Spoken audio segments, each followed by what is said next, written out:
رجبالی حافظов این کتاب را درباره منظرتپه یادگاری تاریخی واقع در دهه‌شان از دستخطهای پدرش دولت حفیظов که زیاده از 500 صفحه چاپی را درباره منظرتپه اینجا گرد آورده است ورق می‌گرداند.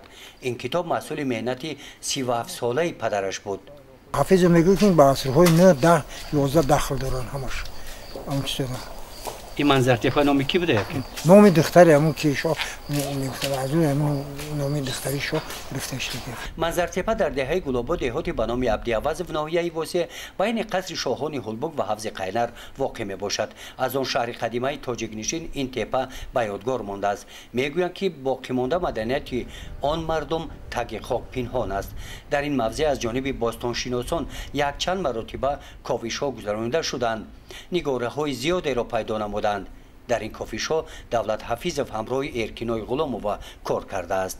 همراه همین معلم حفیظov که ما شاگردی ما بودیم در مکتب موزه کشاورشناسی عمل میکرد. ما در نتیجه گفتگوهای آرکئولوژی همراه خوانندگان از همین منظرتپه شاخین یافتیم، بیل یافتیم، کلند یافتیم، کوزه یافتیم. فهمیدی کوزه‌هایی که همین چاقدک برای مانند و برای روغنگیری بدستان همین روغن همین چرا ما یافتگی اونجا. موضع منظرتپه حدود آن وسیع است. امروز این دشت کشاد را میماند که روی آن نمادهای گوناگون گیاه‌های خودروی به چشم میرسند. بعضا سفال پغره‌ها را کودکان از تک زمین برآوردند.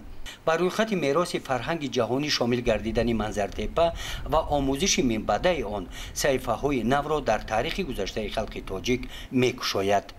گزارش خواجه نظریف خدای نظر ظهورov از ناحیه واسه برای برنامه اطلاعاتی نوید.